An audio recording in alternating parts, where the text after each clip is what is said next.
Natural Order Podcast, Episode 17, 2023, Year in Review, Part 2. The only thing I'd like to say is that if you're curious about what happened last year between January and June, look to no other source but the Natural Order Podcast. We described it just perfectly. Everything that happened was of any import at all we covered. Welcome to the Natural Order Podcast with your hosts, Brian O'Leary and Adam Haman. All right, folks, welcome back to the Natural Order Podcast. Brian O'Leary and Adam Haman with you, as always. Hey, Brian, how are you? Good enough, I guess. I mean, today we're going to be talking about the last half of 2023, if we can even get that far. But last episode, we talked about the year in review as per CBS News, what their main stories were month by month, and then intermixed a little bit of our what we had talked about in our show over the last year. But from January through June, and today, if we have time, we will go from July through the end of the year. And if not, we'll just punt it for another time. So, yeah, any thoughts about, I think we left it pretty well buttoned up there for January through June. But if you got any things you want to, didn't get off your chest. The only thing I'd like to say is that, if you're curious about what happened last year between January and June, look to no other source but the Natural Order Podcast. Because certainly, I think we described it just perfectly. Everything that happened that was of any import at all, we covered. Right. For the limited time we have doing these, and touch on the important topics in our culture and what the natural order might be. All right. So moving forward, Adam, let's start with. You've got to let me lead this one. You got to let me. Okay. We finished up June last time, so that leads us to July, and I'd like to remind the listeners that I'm relying on a very, very hallowed source for this year in review 2023. The Googles delivered to me, as I told you last time, this list from CBS. You'll never find a finer news outlet than CBS, except for perhaps MSNBC. Yeah. So what they have to tell us about what happened in July 2023, it's a pretty big story. I don't know if you heard about this. Hold on. I'm just going to read it straight off of there. Wait. Folks, you got to sit down for this. Yes. Take your seats. Calm yourself. This is what CBS has to say about July. The, quote, Barbenheimer, unquote, phenomenon shattered box office records in July, drawing fans to theaters in droves and in style. And they proceed to tell us that these two movies came out. That's what happened last year in America in July of 2023, folks. Barbie, Oppenheimer. Yeah, very similar, that they should be a portmanteau. Like,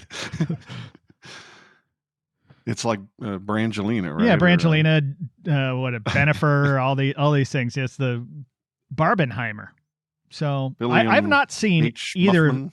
I've not seen either of the movies. I know, Adam, you went to one of the movies in full Ken doll regalia, if I recall. That is a vicious rumor, and I refuse to let that get legs. No, I did not see Barbie, but I did go to the theaters to see Oppenheimer, and that was a very good movie. So I'll take 2% off of the mocking I just gave CBS, okay, because it was a good movie. Oppenheimer, noted as the father of the atom bomb. Indeed. All right. A hero to some, a villain to others. What say you? Do you have any opinions? Not really. Like I said, didn't see it, know a little bit about the era. But I guess, if it comes out on streaming services, I'll probably watch. But if it hasn't already. It's well worth your time. And no Barbie, matter how you feel Barbie about is the already invention out, of I it, know, on the streaming services, is it? and I And have a 4-year-old daughter you that haven't watched it? might be interested, but we're going to keep it from her for as long as we possibly can, and hopefully I don't have to be the one to supervise that viewing. So Yeah, delegate, my friend, delegate. Yeah, I mean, if for no other reason except the amazing engineering feat, you know, that the creation of the atomic bomb was. I got the same feeling watching it, similar to when I watch Apollo 13 or just anything that talks about what amazing things humans can do when they got their back to the wall and they really need to do something. And, you know, it's a horrific thing that they invented, but just the fact that they pulled it off is pretty impressive. So, yeah, we could have a whole, series on the atomic bomb, if you will, but we're gonna just touch on that and move on. Well, as hilarious and stupid as July was, August is very serious and very sad. CBS gives us the horrific fires that happened that killed so many people in Maui last year. That was a real tragedy. Yeah, it strikes a personal level for me a bit. My family, my grandparents, they had a condo in Maui from like the 60s on, and then my family, they sold that, a number of years ago, but my aunt and uncle and some of my cousins lived in Maui for several years. And then one of my best friends from childhood and college lives in Maui. He had to be evacuated. And I didn't even realize, I just thought it was, Lahaina. And I was like, yeah, well, the main town there got destroyed, which is sad. And, a lot of history, or at least, relative history is gone. And I've been there a few times.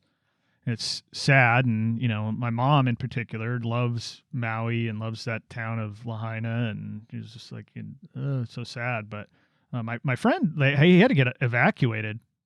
Their family, they live in the upcountry, but those blazes reached far up the hillside, and luckily their property wasn't damaged or anything, but down near the coast and in Lahaina, it got destroyed. I think you have a little bit more on kind of how that may have happened, or anyway. Well, yeah, let's talk about that in just a second. One of the things that I sort of knew, I guess, but I didn't really grok about fire until this incident was just what a lethal combination wildfires plus wind are. Oh, yeah. I mean, we always sort of think of, if you're ever near a fire, it'll be there and you'll be wherever you are and you can just run away from it. Or you probably leisurely stroll away from it. But that is just not the case when the wind's moving 60 or 70 miles an hour. The fire, it's going to get you, and there's just not anything you can do. I guess I knew that, but seeing all these people just obviously thinking, they got time, and they just incinerated in buildings, in cars. And close to the ocean too. I mean, so many people threw themselves into the ocean trying to get away from it. It's horrifying. Yeah, and it happens, in the Northwest and California, West Coast, just in general. There's a lot of wildfires every year. Ironically, the last 2 years there haven't been any major wildfires here, at least in California. I don't think on the West Coast. Whereas, before they would talk about the climate change and how the climate is this, that, and the other, and causing all these catastrophic events. With things like fires and whatnot. But the last couple of years, there's been a lot of rain. And the drought has officially ended in California. And it's been two of the most mild winters of, on the historical record here in California. A lot more rain than normal. But the point is, I guess, is that a lot of these wildfires, are started by something human. The catalyst is something human. And it's not our general day-to-day activity. It's like a literal event. Like, is it, a cigarette not, brushed out and properly or whatever, or a barbecue gone wrong? Because I've actually seen that, a wildfire of a barbecue gone wrong, hundreds, if not thousands of acres burnt almost immediately, and then the wind hits it, and man, everything's torched. Been right up close to that. And so it's not just that these things happen because of the climate change, global warming stuff. There's almost always a human catalyst. And I believe the only person, I'm not exactly sure, but at one point, the only person who was ever prosecuted effectively for starting a wildfire, because people it's just like, oh, it happens and whatever, and paid his fines, right? So a lot of people don't pay their fines or whatever, but was Johnny Cash. He was living outside of LA at the time, and he got all mad, who knows why, at something, and he went out and, I don't know, lit a fire, and he realized he started this giant wildfire, and he paid his fine and moved on. But I think it was a very regretful situation for him, and he changed his life around, at least temporarily at the time, and moved on. But a lot of people aren't held accountable for starting these fires. And in this case, in Maui, it wasn't necessarily one person, but it was kind of the infrastructure. The collapsing infrastructure was the real catalyst, the human infrastructure that was there. So I think you can speak to that a little more. I'd like to use this incident to remark that as dangerous as fire is, there's nothing so dangerous that government cannot make it worse. And in this case, if I have my facts right, the fire was caused by a downed power line interacting with brush that had not been properly maintained. Yeah, right. And these are entities, or these are aspects of life that are either fully taken over by the government or so highly regulated that they might as well be. So I view this as a huge government failure, and I know they're not going to be held responsible for this. But what's even worse is, again, if the stories I heard are correct, there's only one road out of town, and people knew there were fire, and they got in their cars and tried to leave, but they were stopped on both ends by patrolmen who were following orders and not letting them go. Why were they not allowed to go? Because of the protocol. When you have downed power lines anywhere near the road, well, golly, that's dangerous. So we're not going to let any motorists get near danger.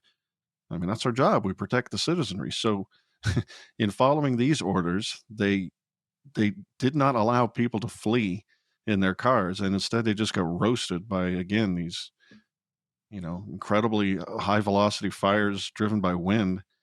And not only was the fire caused by government, but the number of people killed was increased by government action too. And I think they need to be that needs to be pointed out, and something needs to change. Yeah, it's interesting you say that about government, because even in some areas where there are known to be wildfires, like out west, they'll often have rent out like small herds of small goats on the sides of freeways to just chew down the brush. I love that solution. So elegant. It could have happened, but it could have happened. They could have done that or something similar, or like. But then the municipalities cry poor all the time, want more money out of you, and so they don't do the required maintenance. The same thing happened in California with these fires they had a few years ago. Right. It's like, well, yeah, they're poor utility companies don't have enough money to do all the required maintenance, so they're just deferred another year. They don't, they're not going to go through and they'll do a little bit of the brush mitigation and the overhang of branches and stuff, but they don't do enough. Interestingly, the rate increases, I think in California, this starting in January, went up like automatically, I think 14%. got voted in because, oh yeah, these companies need money. They're private companies technically, but they're monopolies. We have no way to compete against them. They're the only game in town to get your power, unless you do it all on your own, which is virtually impossible in this day and age, even with all the solar stuff. In Oregon, calling that sort of a company private is a bastardization of the concept. Yeah, That's obviously not what private means. Yeah, of course it is. And in Oregon, the rates went up at the beginning of the year, I believe, 18%. Again, these things have to be voted in by informed voters, we hope, but they're not. It's all propaganda. And then in California, they're staging for another rate increase of 24%, because these companies have they have so much money that they owe people for basically on their watch. Things were destroyed, so they're the subject of many lawsuits, and they can't pay right now. So they're going to take it from my rates, which are already extraordinarily high. And I just don't know where we go from there. You can't vote your way out of this thing. I don't think. And why this is, well, it's a whole nother thing, how we're allowed to vote for these monopoly companies to increase their rates legally. And it's like, there should be a free market. There's not. We can't vote our way out of it. I don't know. We can't just ride bicycles and power our house on, that and go back to the grid. Island style? You can't do that. So I don't know if there's any way out of it right now. What say you? Well, no, of course not. There's no political will for it. But as we bring up frequently, if our society is to not kill each other, and we're going to progress towards something more sane and more prosperous and peaceful, and true privatization is the way forward. Yeah, I couldn't agree more. I don't know. Again, maybe. Yeah, I don't see it happening without because we saw it in the whole COVID thing, like the destruction of society. But people are moving on. They're just moving on like nothing happened for the most part, and back to normal, back to the bread and circuses of sports and entertainment and all this stuff. And it's just it's. Well, yeah, go ahead.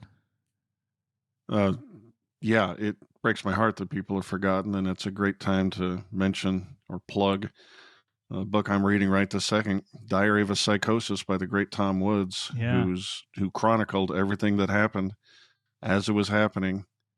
There it is, Diary of a Psychosis. I urge all of our good listeners to go find it and buy it and read it, because we can't forget what they did to us, because they're itching to do it again. Yeah, maybe it's time to dive into that a little bit more. Or actually, let's wait till November to dive into that more, Adam. And so I guess we can't solve that whole problem, but moving on into September now. Yeah, I don't know what to say about this story. Apparently, there was auto workers formed a strike and got a big wage increase. Yeah. Okay, that happened. Yeah, and it's another way.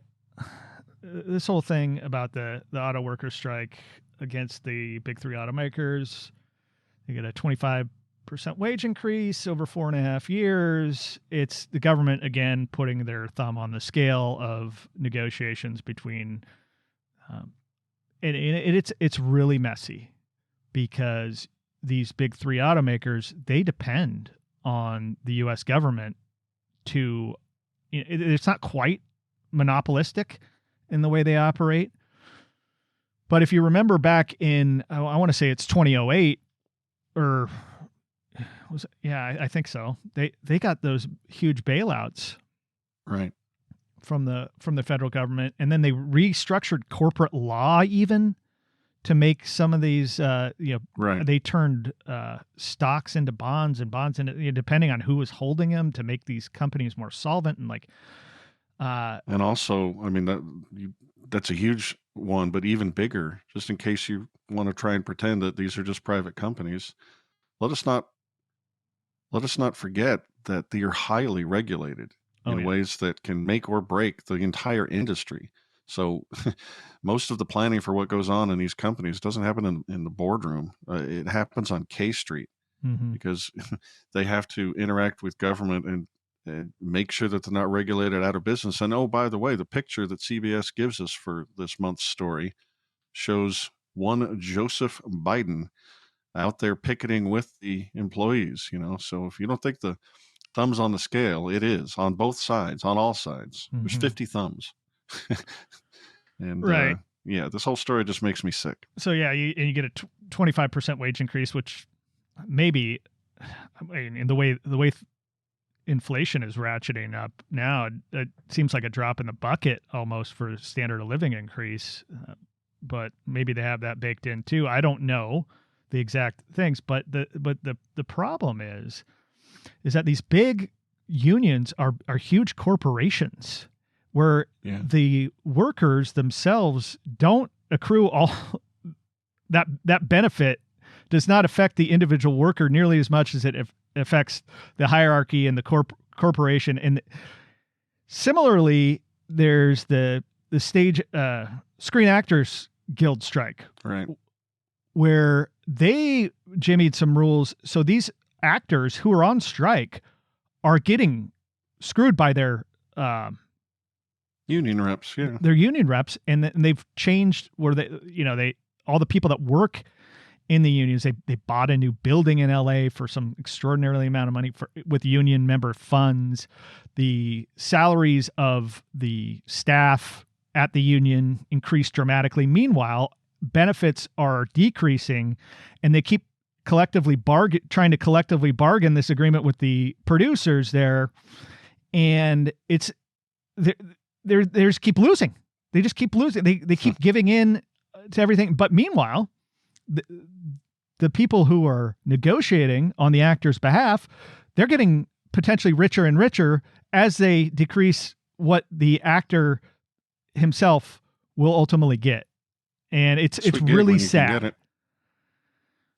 I mean, most famous union rep is Jimmy Hoffa? Yeah. We know what these things are.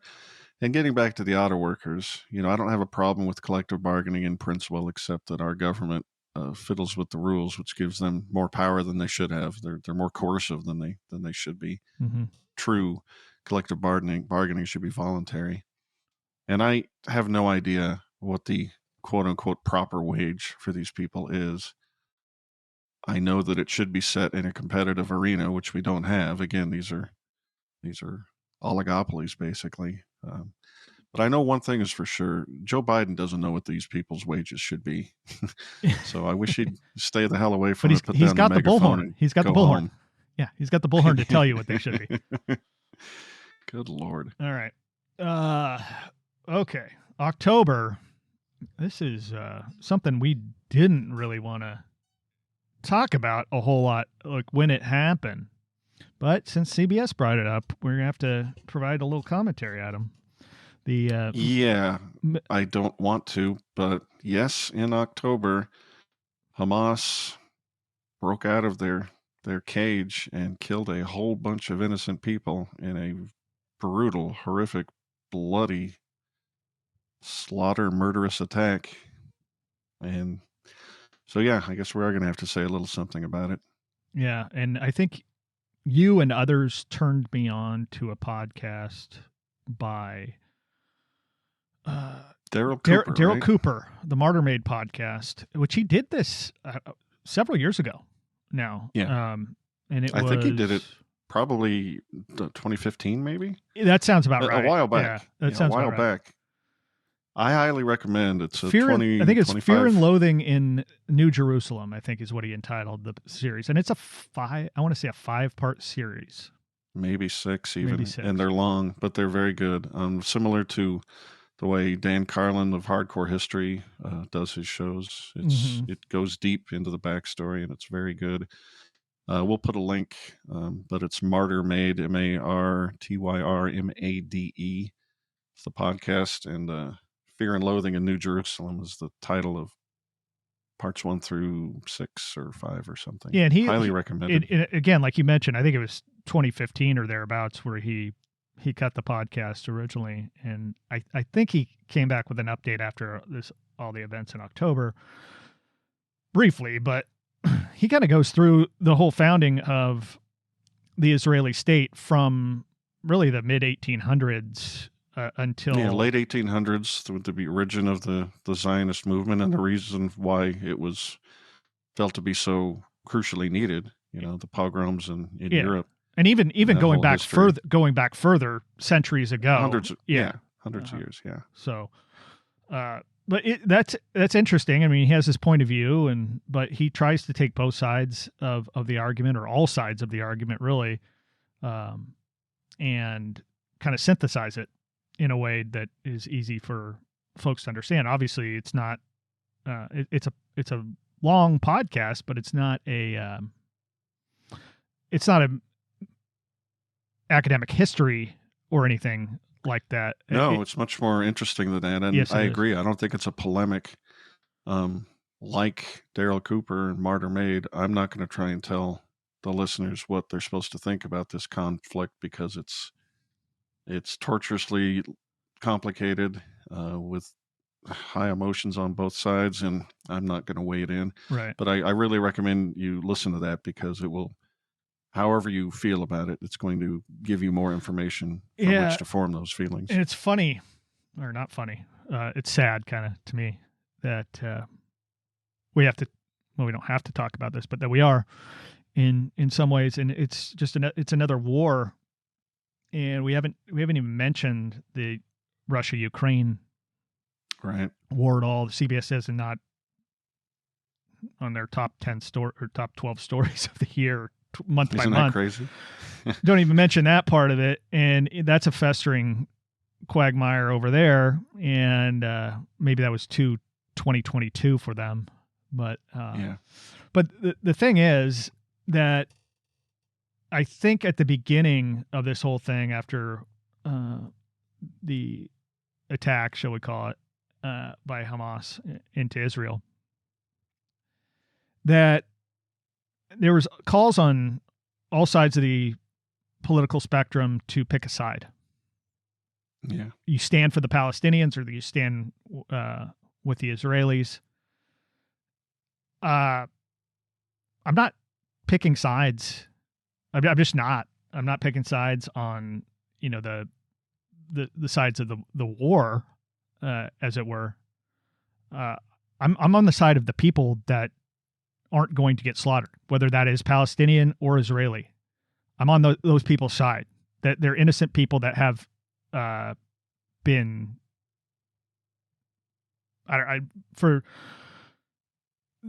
We can stipulate that Palestine has a government. Israel is a state in and of itself, and that whole thing is murky. But the people, innocent people that are just trying to live their lives day to day, that get embroiled in this back and forth in the war, that's not fair. Amen. So, and I will venture one opinion at great peril, because you brought up Ukraine. Much like the Ukraine conflict, I do not want my government and my taxpayer-funded money to be involved in the Ukraine conflict or the Israel conflict or any place in the Middle East. I blame my government for a whole lot of the misery in the world, and I want us to not be involved. I am a non-interventionist, and if you think that makes me I'm sort of a pussy, well, come say it to my face. I think we're committing horrific harm over there and leading to the deaths of a whole lot of innocent people.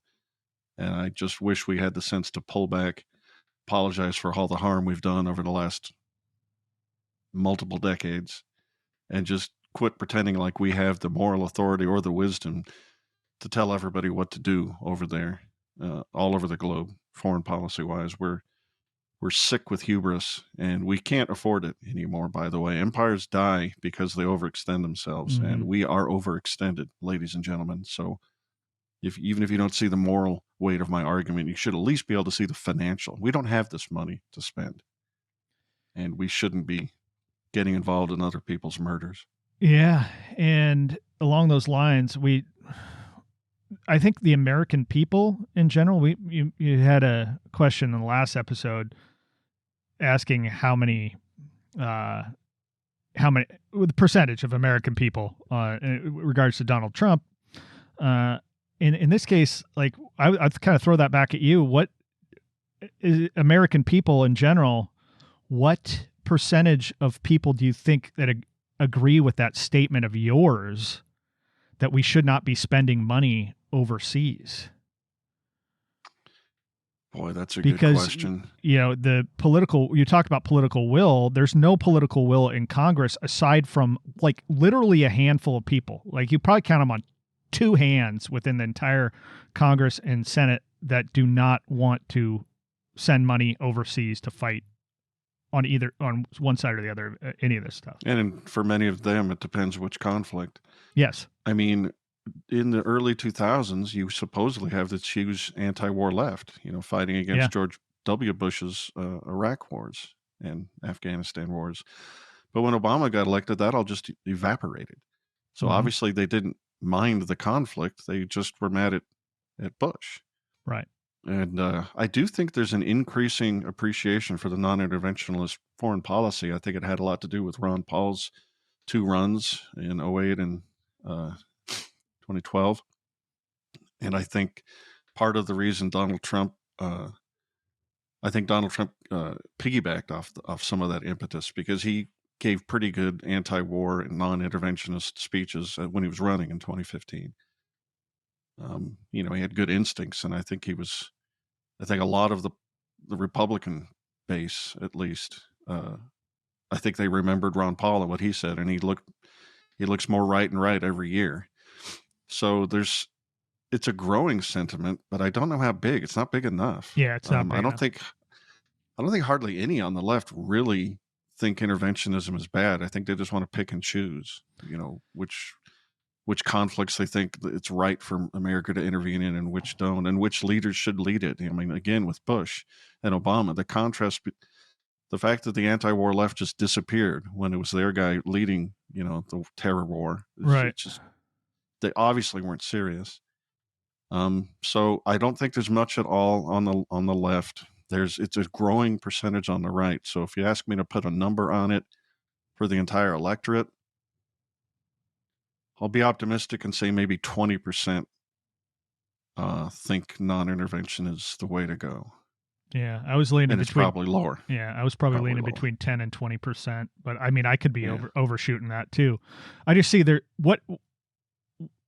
people that don't believe it, like you and me, it's a strong belief. There's no way to break through because we don't control the purse strings. We have to send our money to Washington. We don't have a choice of what they then do with our hard-earned money. They'll just take it and then like it makes no sense. I guess same thing with the it's not a war by any means, but it could turn into something on the southern border. They just keep letting more and more people in and spending more and more money on social services that money you don't have. I am humanitarian as they get for like having people allowed to have the best life possible.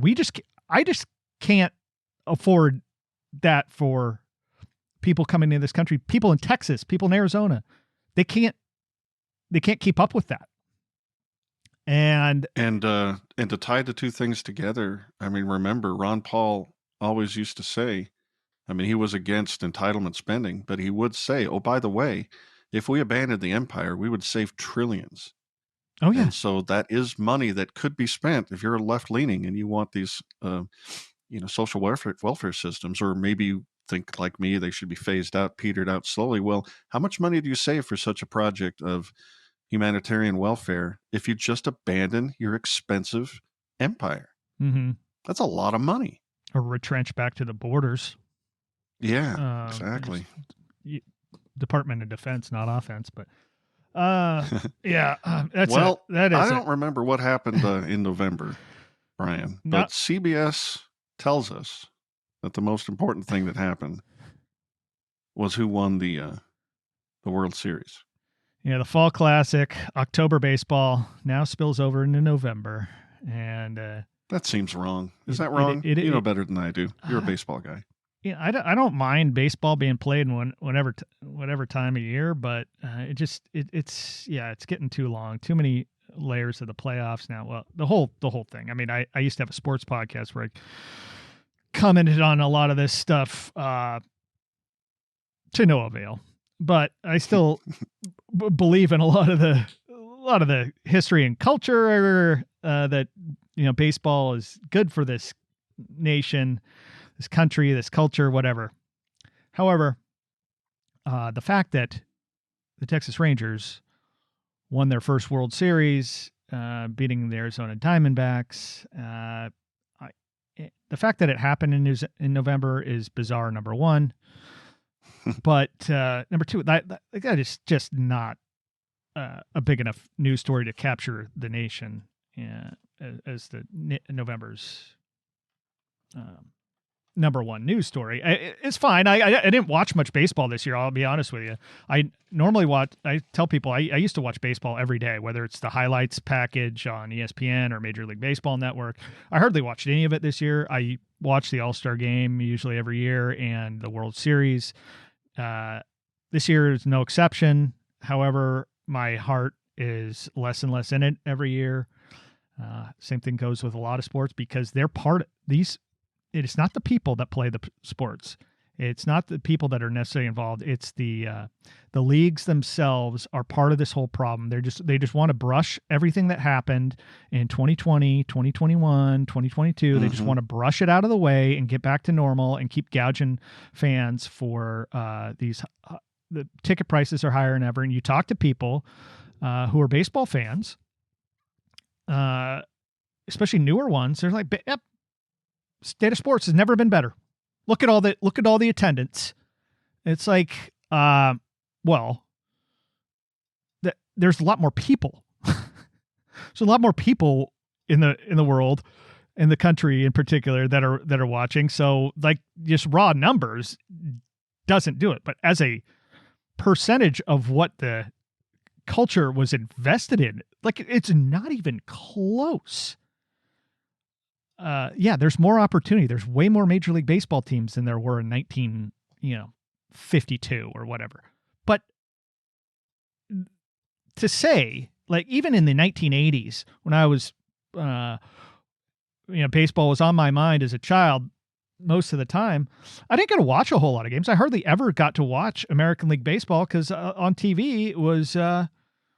I had the Cubs and the Braves on the Superstation. I watched a lot of National League Baseball. Now it's all like you can watch any game at any given time. And right now, I can do that. I pay $100 a year right there to get the Major League Baseball package. I can watch any game I want anytime, and I hardly ever do it. And had I had that as a kid, I would have been a pig in slop. But I'm, it's just not. It's just. I find it really hard, and I know it's not a sports podcast, but since it's the part of the CBS News breakdown of the year, it's just I got to get it off my chest because it's just not. These people are causing these leagues, and you see it in college football too, in particular. They're causing more problems down the road for their sports than they are. It's kind of like taking a pill. For if you get sick. All right, take the pill, I get better. But what kind of damage does it do to me in the long run to get over that sickness? And in baseball and sports, just in general, we're taking some toxic pills to get over some short-term damage. Anyway, go ahead. Well, look, Brian, you said a whole lot of words there, and I could tell you meant a lot of them. But all I got out of that whole thing was old man shouts at cloud. Yeah. Honestly, and we did a get off my lawn episode not too long ago, and maybe it is that way, but I see it. It's not this reflexive, like, oh, this was so much better in my youth. Yeah, in a lot of ways, it wasn't. Like, a lot of ways, the sport, a lot of sports were not better, but they had at least a sense of innocence that we don't have now, and I see it in all the major sports. I really do. From baseball, football, basketball, hockey, golf, you name it. It's just it's a different deal, and I don't know where we go from here, because I think I'm always kind of on edge with all the sports, like waiting for the next thing to just crumble to completely. I mean, I've just more or less sworn off the NBA altogether now. I used to kind of want to try but I don't really care. Anyway, let's move on from that. And also, I think in November we wanted to mention Tom Wood's book, Diary of Psychosis, a little more and dive into that. I haven't finished Tom's book, and Adam, sounds like you're in the midst of it. And I go to diaryofcovid.com, and you can find links for the book and the bonuses Tom has to offer, which you get just for free if you buy the book, which are 2 extra ebooks. Well, we're at December, and I don't know. I've heard people say that CBS News is, political, or maybe even, influenced in some way by the deep state. I don't know about that. But I do notice that their December news item is all about the United Nations Climate Change Conference, where nearly 200 countries agreed to transition away from fossil fuels, where their citizens, I assume, will freeze and starve and die. So that's interesting. Yeah. We've touched on this early on in our show, and we have a resource page, not about climate change, but Alex Epstein is a major voice in just refuting all the nonsense about getting off getting off fossil fuels. Yeah, there's a lot of very dumb opinions held by people who just aren't informed, and they talk about pills, a cure for a lot of what ails people's thinking. And this very important issue is Alex Epstein's Fossil Future book. Mm-hmm. Cannot recommend it highly enough. It is very, very good. Yeah, and they talk about global warming and all this stuff, and the counterpoint is like, he'll typically just stipulate to the point that maybe it is warming. For me, I don't care. Like a couple extra ticks on the Fahrenheit doesn't bother me at all. Like woke up this morning in California, and it's like freezing out, and that is not one of the appeals of living in the Bay Area of California is that my grass is frozen and I can't walk on it, or else I damage it for the whole entire next year. But point being is that nothing has been greater than the sequestration of hydrocarbons into a proper fuel source, allowing for human flourishing. People don't die of cold, extreme cold, or extreme heat nearly at the rate they did. You can talk about pollution in the air, and that's valid. For sure. No doubt about it. And pollution. If the argument was pollution, I'd be on their side, but it isn't. They're making a very silly argument. It used to be. They changed it. As we have used energy to make ourselves richer and more powerful, climate-related deaths have gone way, way, way, way down. I forget, like 98% or something like that. And climate will always change. And even if we are having an impact in some way, which is debatable because we don't have any models that explain to us how the Earth works, we don't know. There's complex feedback loops of all different types. But one thing we know for certain is that if we want to live and thrive, we need to use energy to do it. And depriving ourselves of one of the most economical sources of power, fossil fuels, is just insane.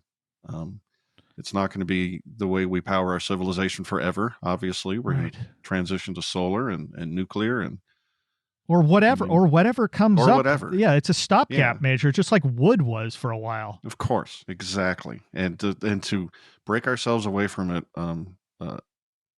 too soon, artificially, makes us poor and means some people die. I mean, there are people in poor parts of this earth that need energy to survive. And if we're going to deny them the ability to do what we did, use power to make our lives comfortable and clean and prosperous enough that we can eat, it's cruel for the sake of some ideology like this to deprive them of that right. It is cruel because you look at it this way. People, families, large parts of civilization move to certain locations because now, guess what? The frontier is open. I can move to Las Vegas, for instance, where like nobody until 1950, nobody did that. They were insane to do that because it was hot and nobody wanted to be there. But now you can, or cold in the winter time.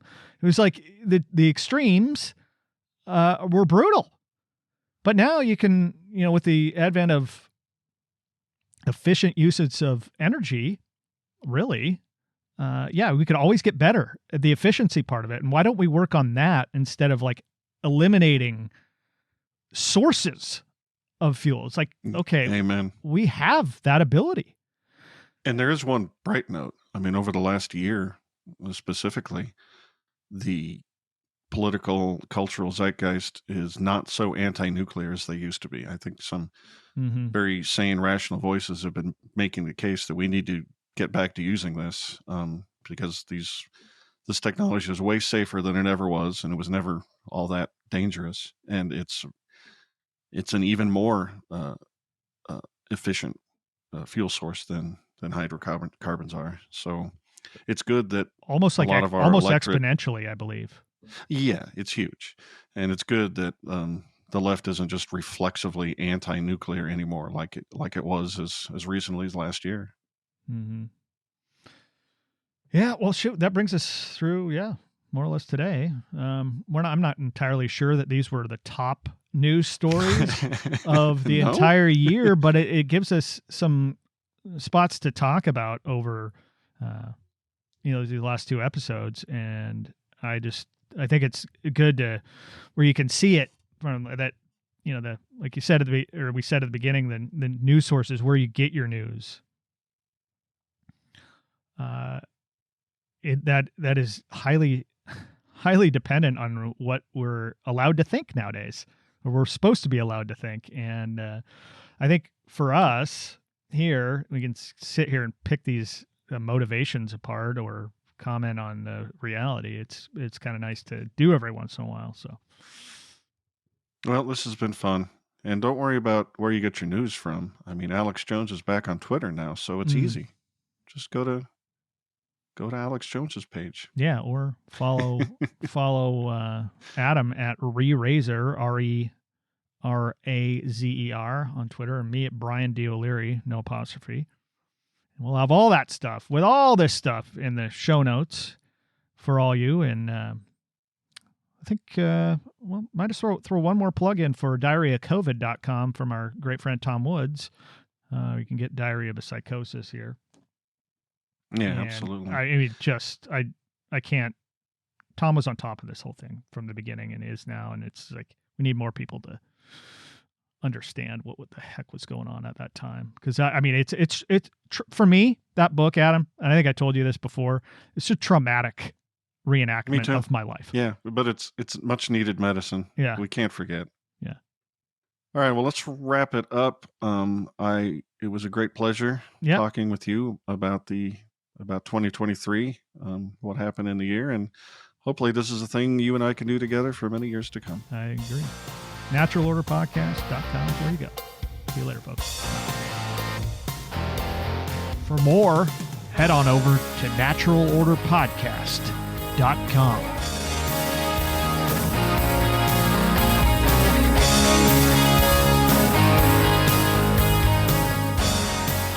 The show notes for today's episode can be found at naturalorderpodcast.com/EP17. That's naturalorderpodcast.com/EP17.